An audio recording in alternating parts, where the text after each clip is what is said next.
afternoon, ladies and gentlemen. Welcome to Starry Night. Today's episode will be about space explorers.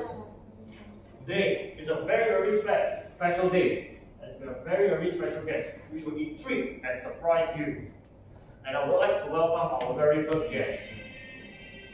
Voyager 1, the farthest landing object, located 22 billion kilometers away from the Earth. Voyager 1, would you like to share your own photo?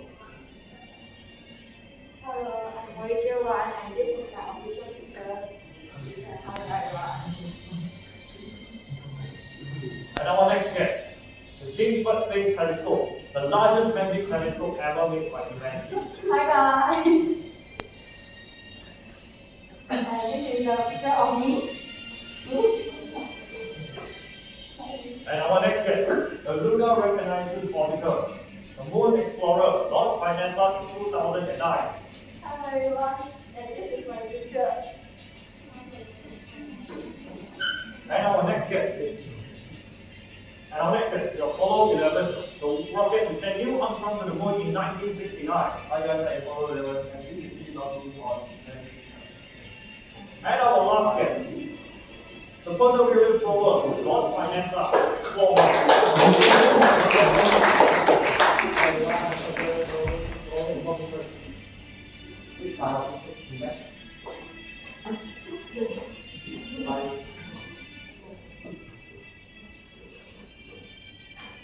Wow!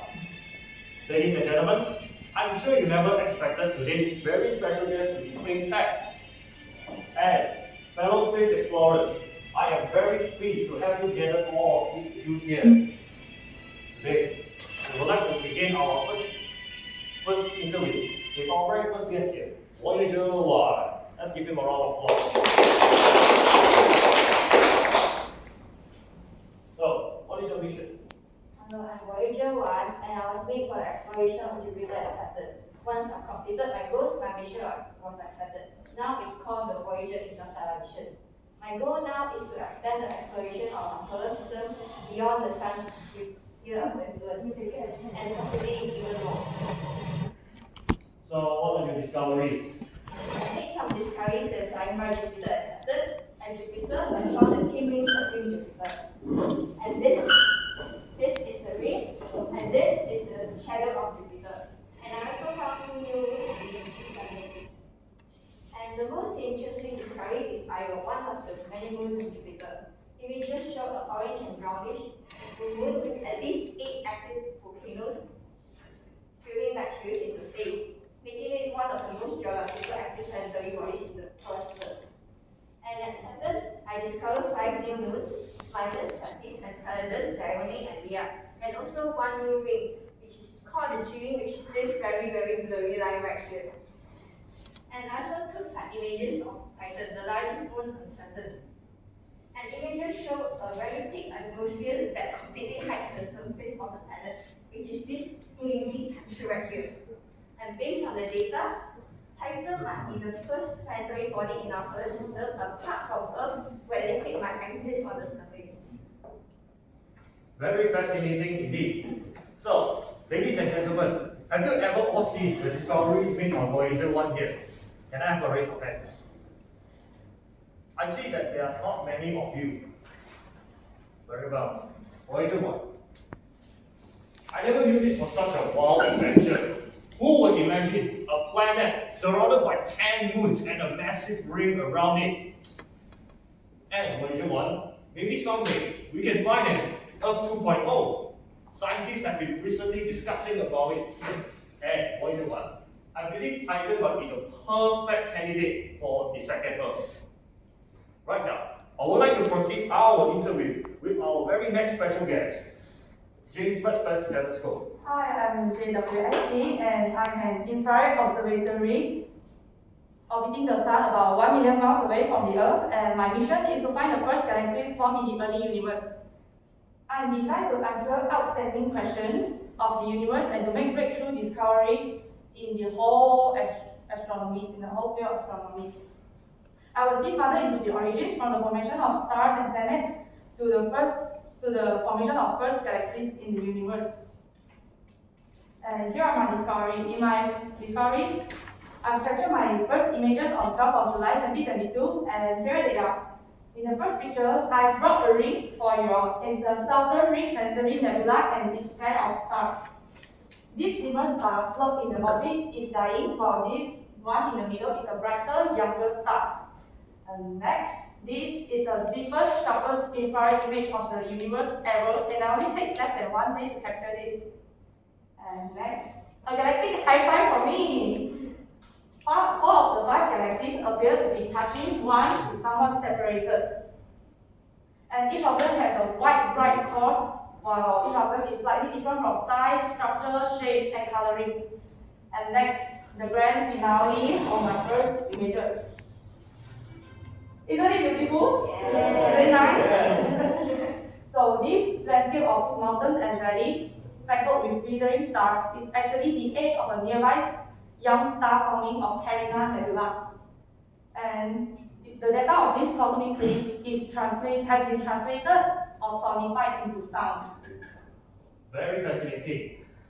You see, space, a huge chunk of vacuum, adorned by billions of stars, galaxies, and a plethora of supernovae. Such unparalleled beauty. And you know what, ladies and gentlemen? The more beautiful thing is that there is indeed music in space. Are you curious to find out? Well, James Webb Space Telescope, would you be so pleased to share the sound with us? Here you go.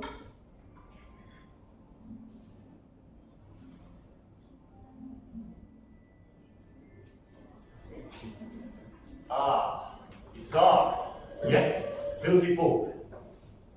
Right now, I would like to proceed our next guest, the Lunar Reconnaissance Orbiter, which has made some contributions to the exploration of the moon. Let's hear from you, Lunar Reconnaissance Orbiter. And yes, indeed, and I would like to share with you about them. So before I share about my discoveries, I would like to introduce myself. I was launched on 18 June 2009 and the first US mission to the moon in over 10 years. The mission focuses on the discovery on the moon's surface to identify the water or ice that could exist in permanently shadowed craters. So there are 2 missions in my goals. So my primary goal is to make a 3D map of the moon's surface from the lunar polar orbit as a part of a high-resolution mapping program in order to identify the landing sites and also the potential resources. So the next besides, I also used to investigate the radiation environment and to prove new technologies in automation and human missions to the moon's surface. So here are some discoveries that made my moon. First, I will make several water discoveries and release a highly accurate topographic map of the moon in 2011. Besides, I also found several early space program probes that released in the early 1960s and 1970s. Last, I also sent back 434 terabytes of data that are total more than other all NASA planetary missions in July 2013, and it is still prolific today. So here are some pictures that I captured. The sunlight on lunar cores, where the white areas have constant sunlight while the black areas are in permanent shadow. Besides the lunar stretch marks, the surface was expanded and also known as a graben. Continue with the rolling lunar hills, a curved hills that named Lobak Scouts. Last is the strange areas. It is a nighttime view on the strange spot where the temperature is 7 degrees Celsius. So that's all for my missions and discoveries. Very interesting. Ladies and gentlemen, I'm sure you're all very familiar with the moon. But do you ever know that the moon actually contains all this, such as the strange areas? That's right. None of you. Well, so, you can recognize what you did. I was fascinated by your 3D map of the moon. I'm sure you are planning to terraform the moon someday. You're trying to find potential regions for it. I myself have been interested in the concept of terraformation of planets ever since Elon Musk's insane dream of terraforming Mars someday in the near future. Right now, I would like to proceed with our next guest, today, Apollo 11. Let's go on. I'm Apollo 11. So my mission is to perform a crewed lunar landing and return to Earth, bring back moon specimen, and install space equipment on the moon. On 1969, June 19, I've conveyed 3 men from the Earth to the moon, being Neil Armstrong, Edwin Buzz Aldrin, and Michael Collins. So first of all, it's proved that there is no sign of life on the moon. By extensive testing of the rock specimen, the astronaut brought back on the moon, we found that their components are totally inorganic and without any trace of water, which means that there's no possibility of life on the moon. And one of the space equipment we left on the moon was called the seismometer. This seismometer measures and transmits back the data to the Earth about moonquakes. So by studying the seismic wave of these moonquakes, we found that the moon are actually the same as the Earth. It has several layers. Also, the rocks from the moon has actually the same distinct isotopic ratio of oxygen isotopes compared to Earth, which suggests that they may have the same common origin. The giant impact theory suggests that actually moon was a part of Earth 4.5 billion years ago, which broke away when the big giant metal ball collided with Earth. Very interesting. Well, an earthquake on the moon. How insane is that? Right. So, Apollo 11. I'm actually kind of intrigued by your giant impact theory. I didn't know that the moon was actually born from a collision of planet Earth and another planet 4 billion years ago. So tell me, what makes the moon as spherical as it is today in the night sky? I think it is because the effect of gravity, but I do not know the physics nor the mathematics behind it because all I do is to send human to the moon. Well, then I'm sure you're all very familiar with the iconic quote by Neil Armstrong when he landed on the moon. That's one small step for mankind, one giant leap for mankind. I think this quote actually marks a major transformation in technology that mankind ever has gone through. Right now, I would like to proceed with our next guest, our very special guest today, the Perseverance rover. Let's give a round of applause. Hello, I'm Perseverance rover. My name is Percy. I'm a Mars rover which is designed to explore the zero crater on Mars as part of Mars 2020 missions. And I was led by Agriculture Laboratory. I've been given several missions which are exploring geologically diverse landing sites, scene site of ancient life, and gathering rock and soil samples that can be returned to Earth by future NASA missions, and lastly demonstrate the technology for future robotic and human explorations. So Ginny and I are exploring. Ginny is a Mars helicopter. We are together now exploring the Mars. Through my discovery, scientists are passing the history of a heavy and water river delta inside the Zero crater, which date back around 4 billion years ago to an ancestor rock collections. They already know that the crater was once a site of standing lake fed by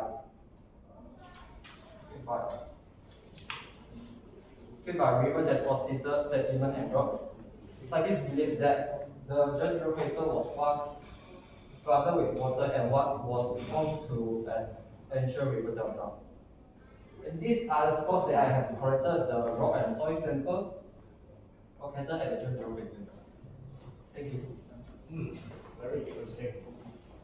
So yeah, I have read about it in some sources.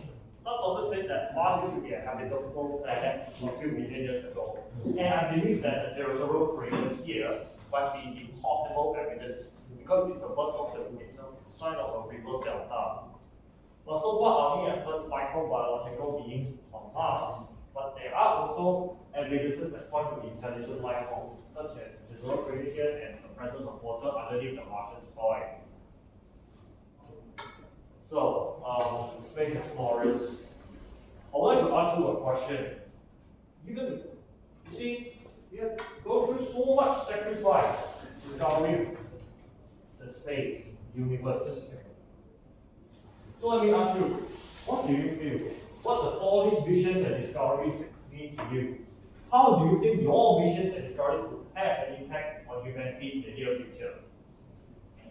On 5th of September 2017, something interesting happened.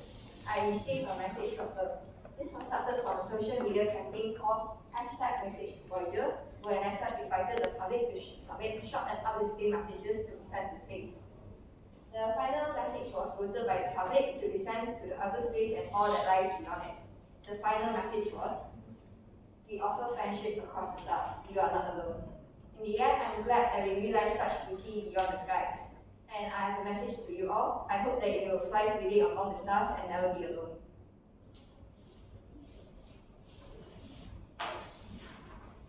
NASA even posted my first images on Instagram and gained a total of about 22 billion of likes. Yay, everybody likes them. And I'm proud that I'm glad that I'm able to accomplish my goals and help NASA to explore the universe in more detail. I hope that I will be able to continue my journey and take more stunning photos. I still have enough fuel to continue my operations for at least 7 years as of 2019. And NASA expects to continue utilizing LRO's recognized capabilities to identify sites for lunar landers as well into the 2020s. Furthermore, my observation also enabled numerous groundbreaking discoveries, creating a new picture of the moon as a dynamic and complex body. Lastly, we know the shape of the moon because of LRO, and now we have the detailed map of both the near and the far side of the moon because of the LRO. The most inspiring thing that Apollo 11 taught the humans was that we can do. In a technological sense, we were never sure that we could send any human to the outer space. But in order to do it, we had to invent new things, like the first computer to ever use a large-scale integrated circuits or chips, and developing new efficient fuel to fuel the rocket. I'm proud to say that my mission has led to a great leap in technology in different sectors, such as engine manufacturing, computer science, artificial intelligence, and countless space exploration missions after Apollo 11, such as Apollo 12, Apollo 13, and Lunar 16. This mission has greatly expanded human knowledge about the outer space. To attain another greater accomplishment, we must get our head down, uniting different nations and putting more effort to attain another great leap in the space.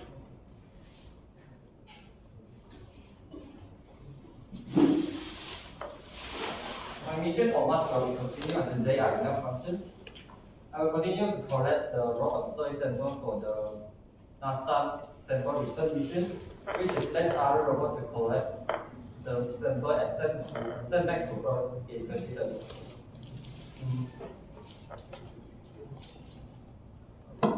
My working partner and I will try our best to finish the mission events and mark our step on Mars. All this dedication from me and others Mars explorers create a better understanding of Mars and set a foundation for humanity to live on Mars in the near future. Although dying in this endless desert is pathetic, but our sacrifices will be remembered and prioritized. I must say, well, ladies and gentlemen, as you can see, you do not know much about space. But thanks to these space explorers we have gathered today, we will one day gain a better understanding of the universe. Space explorers, I'm very impressed with all of your sharings. Let's give them a round of applause.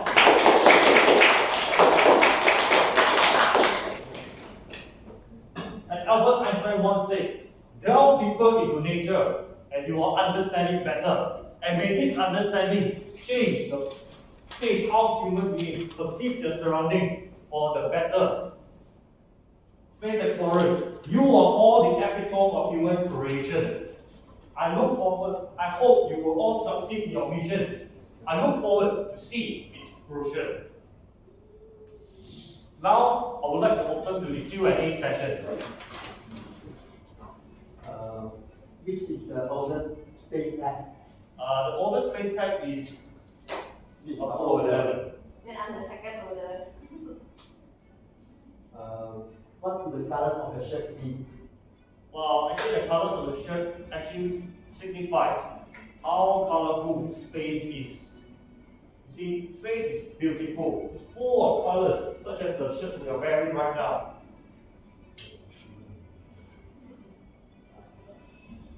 So, any other questions? Any other questions? My questions.